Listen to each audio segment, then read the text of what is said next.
if we could, let's circle back. I know initially I asked you how you got started in real estate, and you gave some background and some details, and you shared exactly how hard you had to work to really pull things off. Let's go back to those early years, because a lot of the people listening to this podcast, they have W-2 or either they're business owners, and they're looking to get involved in real estate on an active or a passive side. So, how did you pull that off? You had a family, you had a wife, you had a child, you had W-2, you had multiple streams of income coming in. You were involved in the stock market while also doing real estate. How did you pull it off? How did you schedule your day to be able to get some traction? So my day would start at about 9 to 10 a.m. Because I would work overnight. So I would wake up in time to look at the stock openings, because I lived on the East Coast. So everything opened at about 9 o'clock. So I'd wake up in time to watch stock open, make my trades there, because the most action is within like the first 30 minutes. Then after I got ready, I'd head to go do my first job, which was doing residential gas work. I'd do that until about 7 p.m. going from customer to customer's house. On my lunch break, I would still check in the stock market, check on my my trades, my stock options, and then I would start to slowly transition into my next job about 7 p.m. I worked overnight for the state doing DOT work, did commercial construction. So I would transition into that job all the way up until the morning time around 4 or 5 a.m. I'd head home, and then I'd get home at 6 in the morning, 7 in the morning, depending on traffic, sleep for anywhere from 3 to 5 hours, depending on when I made it home. And then I would get up and do it again.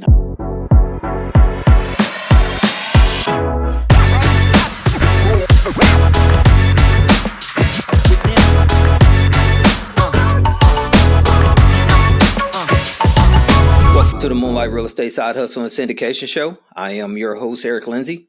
Here at Moonlight, we choose to focus on achieving financial security through real estate. And today we are here with Austen Baxter. Austen is an accomplished real estate investor specializing in rental properties. He has built a successful portfolio through unwavering hard work and dedication. Now he shows others how to earn passive income in real estate without encountering the same roadblocks that he did. Without further ado, welcome to the show, Austen. Thanks, appreciate it. Happy to be here. Okay, well, we're glad to have you as well. And so just chatting offline and learning a little bit more about you is really impressive to hear that you've went through so much, accumulated a really good sized portfolio. You're now teaching others how to do so as well. And so that's really impressive. And we'll get into those details. But before we do, if you could share just a little bit more about yourself and also how you got started in real estate, that'd be great. Perfect. Sure. So, was working 3 jobs, working 19 to 20 hours a day, doing commercial work. If it takes using your hands, I've probably done it between plumbing, electrical, automotive. I've done it, sales, everything. And I was getting burnt out. You know, we had our first daughter at the time, and things were just tough. And I was trying to find other ways. I was in the stock market. I had been day trading, been trading stock options. I was also running my own subcontracting business, doing residential work, and it was tough. I mean, I made decent money, but I was killing myself. I was sleeping 4 hours, taking care of a baby, and then working 20 hours a day, trying to find an alternative that wasn't going to take as much time, that wasn't going to be as just harsh on me physically.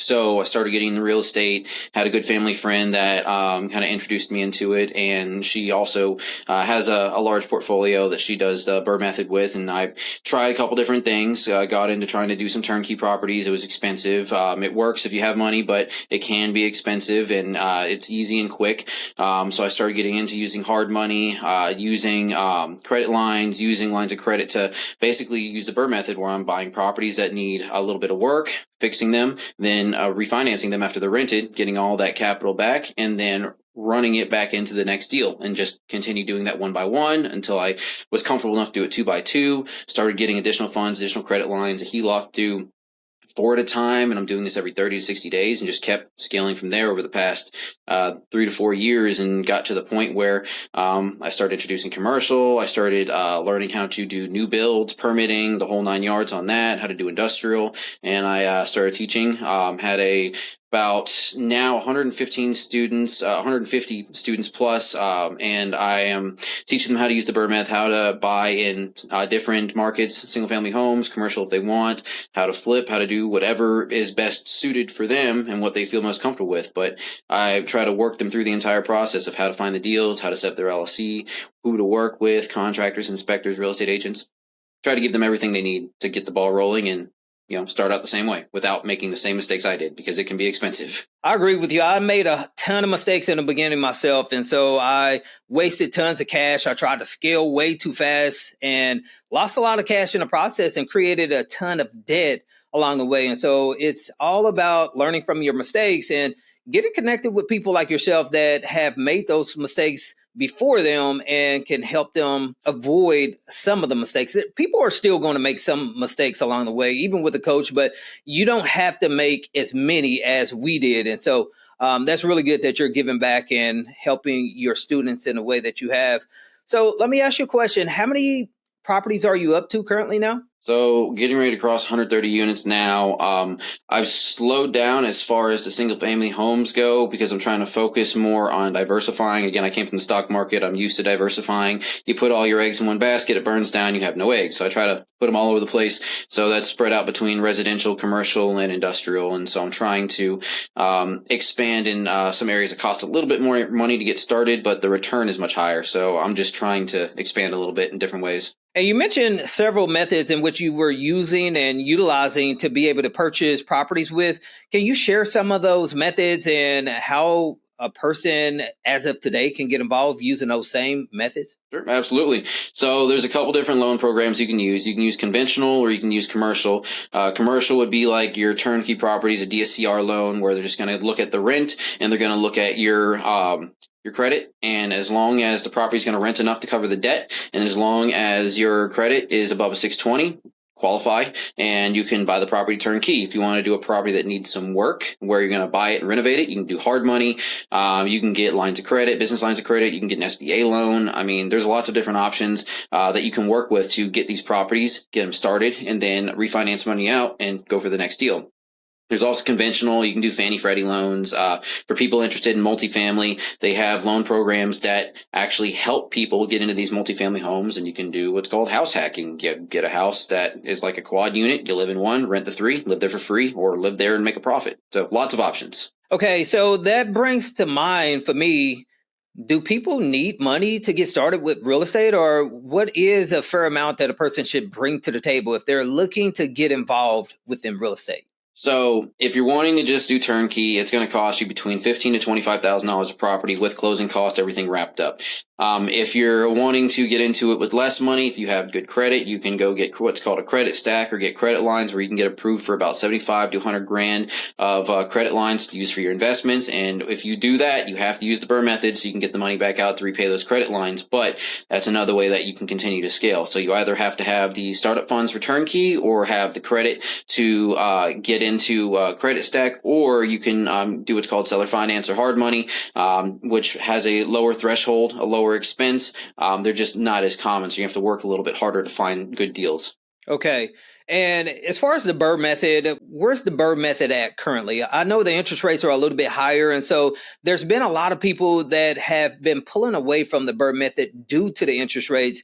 Has it affected you guys in any way, and how can people still pull it off? So the interest rates in the markets I invest in are almost negligible. It doesn't matter if it's 4% or 12%. We're buying properties that are in the 100K range. So I'm buying them for anywhere from 50 to 90, putting anything from 10 to 30 grand into them. They're all appraising in the 120 to 160 range. And so a 4% interest rate and 12% interest rate, the difference is going to be about $100. It's not going to be a huge difference per month in cost. And so if you're profiting between $300 and $800 a month, I mean, I'm still going to hit my targets. If I'm making $600 a month, but it has a 10% interest rate, I'm going to be making, $500 a month. Not a big deal. But lately it's been around, my last loan I just did, I just signed the closing documents yesterday, is at 7 flat.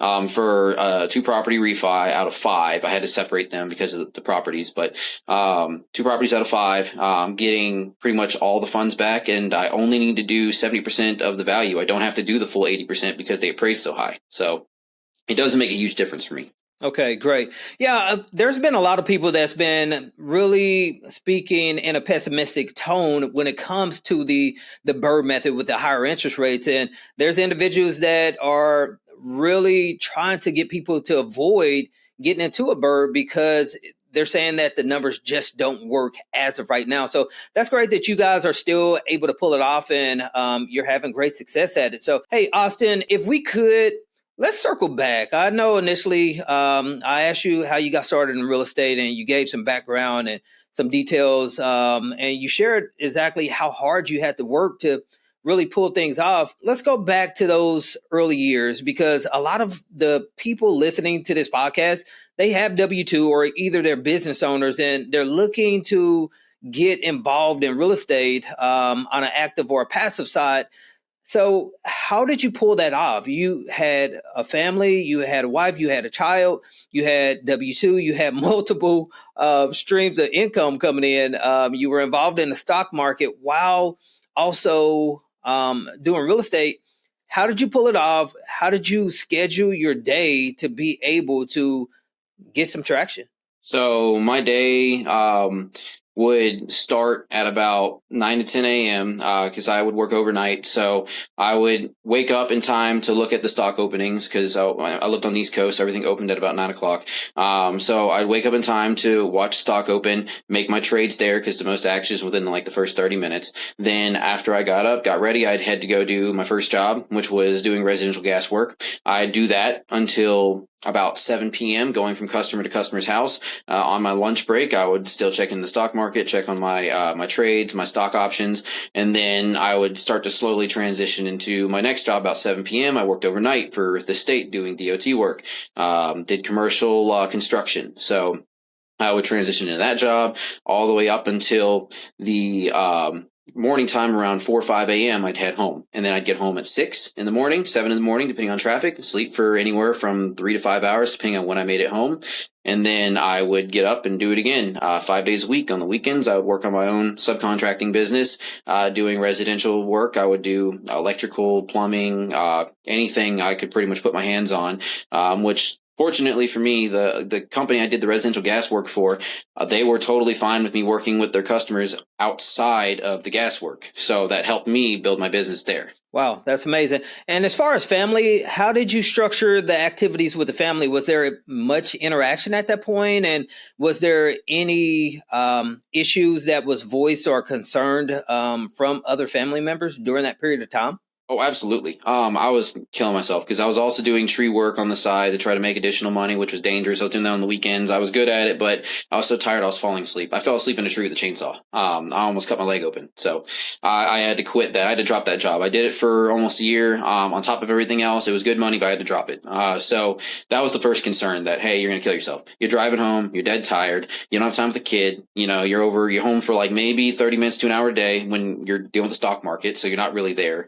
And then on the weekends, I'm working 12 hours each day on the weekend, so I still didn't have much time. So activities were slim to none.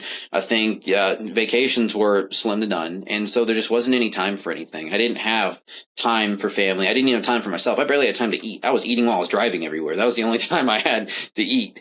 So it was difficult.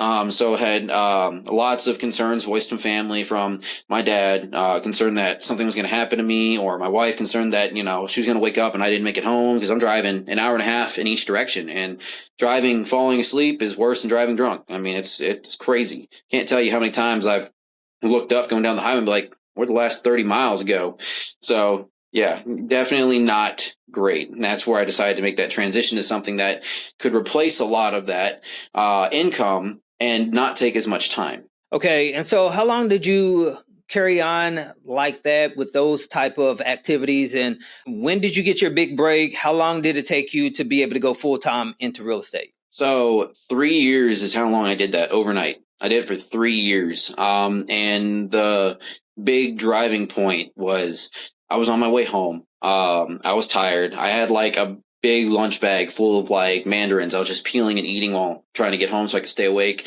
Got to the last little section to get home, and there's like 7 lights going through that downtown area. I woke up in the driveway to my wife knocking on the window saying, "Hey, what's going on? How long have you been here?" And it's like 9 o'clock in the morning. I'm late at this point to get up and do anything. And so at that point, I thought I got to find something else. So I started looking into what other options I would have because the stock market was too risky. Even though I was making okay money, it was too risky. So started asking around different people that I know that are successful in their businesses. And I finally made it to one of my mom's really close friends. And she explained to me what she did. And I decided to take some of the money I had from the stock market, take some of the business money I had instead of reinvesting into those, try to start out my business there. Got started for about a good 2 years. And then at that point, I was making enough money. Well, within the first couple months, I was making enough money to drop one of the jobs entirely. I stopped the subcontracting business, and I was able to stop the daytime job because I had made enough money with the real estate in the first couple months. After the, I'd say, year and a half to second year, at that point, I was making enough money to triple the income I had originally. So I had enough money for my cost of living, for my investments, and for travel and luxury, whatever, trips, whatever. So it took about 2 years, I'd say. Took about 2 years in order to get the business off the ground and the real estate business off the ground. So it sounds as if you had to make a ton of sacrifices, and over the long run, you were able to achieve some success. But just like anything else, there's so many people that start off having to work extremely hard, and they're able to get things off the ground at that point, because most difficult times that a business owner is going to face is in the beginning. It's that startup phase, trying to get traction. And that's exactly what took place for you. So that's great. And congratulations on being able to go full time into the business at this point, and also get your life back and get a lot of your time back as well. So if we could, let's bring things to more current events. What are you doing as of today? How are you operating your business? Just kind of give us some details. So right now, I've been able to narrow things down to where it kind of runs like an assembly line. I work on the negotiating end to find the deals, to close them. And then once I have a property under contract, that goes to the property manager and the contractor. They take over from there. Once it's done, it goes to the lender. Then I get it set to refinance. So I do multiple at a time. All this doesn't take much, but like maybe a couple hours a week. I mean, I went from working 100+ hours a week to only working a couple hours a week, maybe 2 to 4. And the rest of my time is spent just helping students out, because if I would have had someone to assist me back then as heavily as you see all these other guys helping their students out now, I probably would have gotten done what it took me to almost 2 years in like maybe 8 to 12 months. It would have taken a lot less time. I would have made a lot less mistakes. So now most of my time is spent with family, scaling the business, a couple hours a week, finding new ways to diversify the business. I operate in multiple different cities and multiple different states. So it's more now about me just figuring out the best way to continue developing things, because everything else I've been doing is kind of passive. It's on autopilot. It just keeps going. I just have to keep an eye on it every once in a while. Okay, and so most of these assets that you're purchasing at this point, they're all BRRRRs, and for the most part, they're single-family residential properties? Yes, sir. So most of them are single-family rentals. That's one of the differences. I know people will BRRRR to basically flip the properties. I BRRRR to keep them. So I am getting properties under 70% of their value. So say it's the idea is buying the worst house on the best street, right? I find a $100,000 neighborhood where all the houses are easily appraising for $100,000. I find the house that needs the most work might need 20, 30, 40 grand. I buy it for say 50 grand, put the 20 grand into it. My total cost is 70. I refinance at 75 to 80% of the value. That puts 75 to 80 grand back in my pocket to my 70,000 spent. It's a free house, free profit. I have no money in the deal, and I'm making $500 a month. That's amazing. And so where are you finding the lenders to refinance these properties? So back to trial and error. Same with contractors, same with inspectors and real estate agents. Trial and error. I've tried some, found some didn't work, wasted time and money, found some that did work, and continue to work with them. I also work with a few brokers who are also investors, very experienced in what they do. So if I give them a property and say, this is the deal with this property, this is what I'm trying to do with it, they'll know who to go to. So between the lenders that I work with directly and the brokers I work with, I've gotten a pretty good network built, a good team built to help me make these deals happen. Okay, and so are you having to just make a ton of phone calls with local banks? Or are you using credit unions for the most part? Or what have you discovered that's almost like a secret sauce? So Depends on what you're doing. So local banks are great for like lines of credit and portfolio loans. So a line of credit that I'm seeing that is very useful is when you have a portfolio that's established, you need to pull more money out of it. These local banks, because they're local to the properties, they'll be totally fine with giving you a line of credit against the property. So I'm doing one right now, 6 properties. I'm getting a $500,000 line out against it to continue developing the business with, right? So I also am able to use credit unions for the more commercial loans. So if I'm trying to do like a no seasoning refi, because typically most banks, most lenders are going to want 3 to 6 months of seasoning. With these credit unions or national banks, I'm able to basically show that I've done the work to the property to prove it's been upgraded or improved, and they will refinance it at its new value with no seasoning. And so I'm able to take that money. That's how I'm doing it every 30 to 60 days. I'm able to take that money back out and then move it into the next deal, and it helps me scale that much more quickly. Okay, and how about renovations? Are you over improving the property, or are you just bringing it up to market standards? Or are you bringing it up to rental standards, or are you bringing it up to where a homeowner that's looking to buy a home that's completely refinished? What's the motto that you guys use for your renovations? So if it's going to be a rental, I bring it up to the standards where it'll pass both occupancy, which is up to code and clean and tidy, and Section 8 standards, making sure that it'll pass the safety inspections. And then I try to make it nice. I'm not trying to slum properties. So I'm not going to, put down marble floors and, stone tubs, but I'm going to make it nice. I'm going to make it comfortable. I'm also going to make it affordable. So the tenants that come in there, they're getting a home that they normally wouldn't be able to afford. They're going to be happy there. They're going to want to live there forever. And that's the goal, is to have someone that's going to live there for a long period of time. If it's a flip where I'm trying to market to a primary homeowner, typically those are going to be in nicer areas. I'm going to do a higher finish because primary homeowners are way more picky than renters. So I will do a little bit higher grade finish on those, and then try to push for a profit of anywhere from 10 to 50 grand, depending on the property. But the goal for the rentals is to make them nice and comfortable and stay within that 70% budget for total cost. Austin, as far as this is the last question I have for you in regards to this. Are you guys buying within blue states, or do you prefer to stay within red? Typically red states. Blue states, the problem is not the properties. The problem is the laws. It is very difficult to get tenants out in those states, and they can take advantage of that. They take advantage of the housing assistance programs. I'm not saying they're all bad. There are some good cities, some good areas to work in, but they typically are more difficult if you do run into an issue to get that problem resolved. Like up in Florida, if someone causes a problem right now, you can get them out the next day. They don't do squatters. They got rid of that law. So in a lot of other states, it's easier to get people out. Missouri, it's a 30-day notice and they're gone. So it just comes down to how much downtime you'll have, because California and New York, they can stay there for a year and there's nothing you can do. Yeah, it's a pain definitely buying those more tenant-friendly states, because just as you said, a tenant can be a professional tenant and be a professional squatter and know his rights when it comes to the things that he can actually do, and he could take advantage of moving into your property and staying there for the next 6 months, and there's absolutely nothing that you could do about it. So it is definitely something to consider whenever you're looking to invest in any type of real estate within a specific market. So, hey, Austin, let's move a little bit further into the show. I shared with you before we actually went live that we always just try to improve as operators, as investors. And one of the ways in which we do that is by finding out how other investors have closed on deals, a recent transaction. So if you could share with us a recent closing and give us some details as to how you were able to fund that property, how you were able to close on it, and some interesting details surrounding maybe the renovation or some things that took place after the closing. Okay, so I've had turnkey deals that went quickly, and some portfolios that took a little bit to piece together, because I'll cherry pick them. I won't buy a portfolio and fix up the whole portfolio and refinance it. I'll buy them one by one and then refinance them together, because it saves me about $21,000 to $35,000 at a time. So one that I can remember vividly is the way that we got it was using a line of credit. So the line of credit was for about 500. The total cost on the portfolio was 7 properties. Renovation and purchase price was about 502. So just above what that line was. So it really only came out of pocket like $2,000.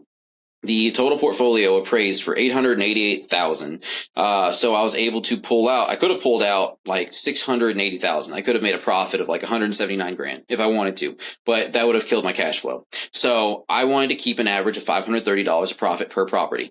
So instead, I took out $520. That covered my closing cost, and that covered my purchase and renovation cost. Could pay the line back and use it again for the next portfolio. And so at that point, I got all the funds back. The lenders got their closing cost. The properties were 100% free and clear. They were all rented, and this portfolio was averaging, like I said, about almost $4,000 a month in profit after all costs. After everything was said and done, it was making about $4,000 a month. So the only thing I will say that's notable is if you're doing portfolio loans, have a friendly notary that's not going to get mad, because that thing was as big as a dissertation to sign. It was ridiculous. I was signing papers for like 2 hours. So yeah, have a nice friendly notary ready.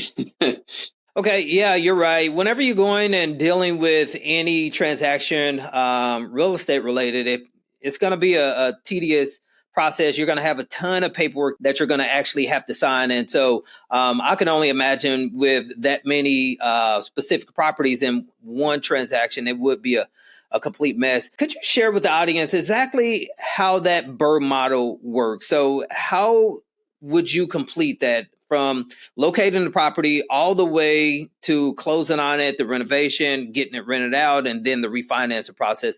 Just give us a general overview for that. Sure. So everyone's going to get a little bit more efficient as they go, but in a straight line, it's going to go find the deal, right? You need something that needs work, to renovate it, to start marketing it and working on the refinance. As soon as you get the move in, you can fund the refinance and get the appraisals done, and then you have the money to go into the next deal. Now you can start to blend some of those lines as you get more efficient. So you do the purchase.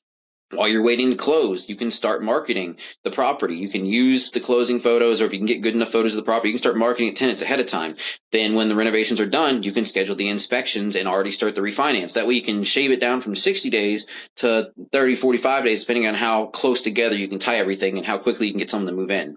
So it's just about being efficient. So instead of going start, stop, you start halfway through, start another one, halfway through, start another one, then everything stops at the same time and you move and get the next deal going. And you're able to pull all your cash back out. That's the beauty of the BRRRR strategy, is because you are not tying your cash up in a property for a prolonged period of time. Within syndications, a person, you're going to have to park cash for 2 years, maybe 5 years, and that money is not going to be able to be touched unless there's some type of clause or some type of agreement that you've came up with the general partnership. But yeah, so the beauty of the BRRRR strategy is that you're able to pull that cash right back out and go and take it and do it over again. And so it's a great strategy that's been being used for quite some time. I mean, even before Bigger Pockets made it more mainstream, it's been done throughout the years and throughout the decade. So great job, Austen. Hey, we're going to turn the page. We got a portion of the show that we like to call our Moonlight Coaching Round. And typically what we do is ask our guests a few questions. If you could hold your response to between 1 to 2 minutes per question, that'd be great. First question I have for you is, what do you think every new real estate investor should know before investing in real estate?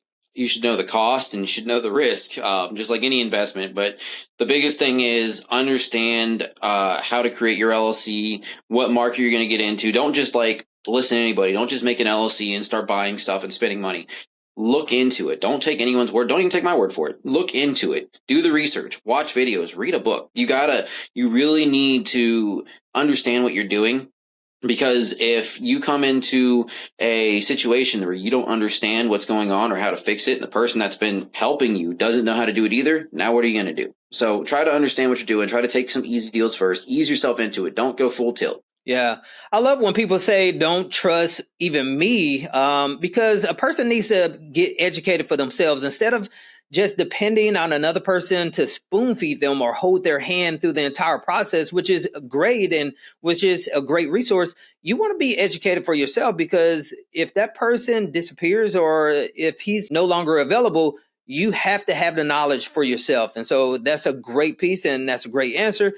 The next question is, if a person was new to real estate and wanted to start buying real estate on the side of their job or main business, what advice would you give them? If someone was going to be starting out in real estate, I would say make sure you're not going to put yourself in a situation where you're going to use the money you need for other things, right? If you don't have the means to get money through a line of credit, through a bank, through something other than burning your entire savings, I wouldn't do it. Wait till you have enough money saved that you don't need that you can invest with. But you just don't put yourself in a situation where you're going to risk your family, your house. It's not gambling. You're not supposed to be gambling. It's supposed to be an investment. So just make sure you are ready to get started, not just with knowledge, but just funding. Make sure you're not going to ruin your credit. And as far as getting the LLC ready, make sure you get it set up properly, because there's a very specific way you have to set up your LLC to make sure that you're not going to kill yourself during tax season, but also making sure that you're going to be legal in what you're operating and doing. Is there any special tips that you would recommend if someone has a day job or a full-time business and they're trying to do real estate on the side of that? So my best tip would be, well, don't do it while you're at work, because that's an ethical issue and you could get fired. So I would set aside some time, not a whole lot. Like what I did is I tried to compartmentalize things. I do it like maybe an hour or two to dedicate, like, this is my time to do this business. This is an hour or two I'm doing this, right? Because if you're not paying attention to the clock, you can bleed out all your time with family. That's what it comes back to. You want your time with family. That's why I get to travel with my family. I get to do things with my family now I didn't get to do. So making sure you section out time so you're not robbing all of it from your family. Because, yeah, it's great you're paying for things. You're working on their future, but there's not going to be a future if you're not in it with them. Next question I have is, knowing what you know now, what kind of advice would you give a person attempting to get where you are within your real estate journey about balancing business and life? So balancing business and life, because I am absolutely a workaholic, like hereditarily. So making sure that you don't get just thrown into it that you forget that there's other people there that want time with just you. They're not there just to take your money and to live in the house and take the cars that you pay for. They want to spend time with you. They want to be with you. So I try to make it a good ratio where at least 50-50. I mean, I know it's a lot starting out. It's hard.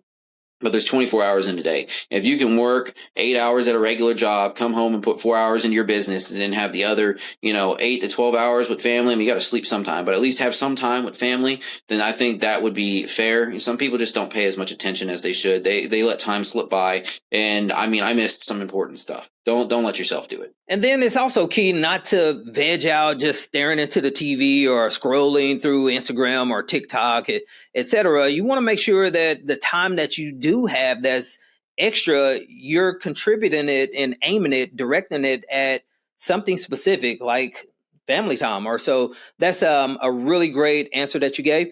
The next question, I've got two more questions for you. The next question is, if a person had no money and experience, but they wanted to start and scale a business like yours, what would you recommend for them to do? So no money, no experience. Well, first thing would be try to read about it, look online. There's a million free videos. There's so much. The internet is free. There's so much free stuff on the internet. So find out what you think you can do the best. What fits your set of skills? Are you a contractor? Are you an accountant? Are you good with numbers? Like, figure out what's going to be most related to what you do now, and then scale into that. Without the money, you can get an SBA loan if you have good credit. If you don't have good credit, you need to start working on your credit. There's ways that you can fix it. There's ways that you can repair it. It doesn't take that long. You can do it in a couple of months, and that way you can start learning during that time you're repairing your credit, so that you can qualify for the loans to start your business. But just one step at a time. Figure out where your starting point is. And if it's saving money and fixing your credit, then that's your starting point, and that's what you're doing to work on your business to begin with. The last question that I have for you is, what is the greatest coaching advice you could give to a new person about knowing their numbers? So when I say knowing their numbers, I'm referring to KPIs or taxes, income, expenses.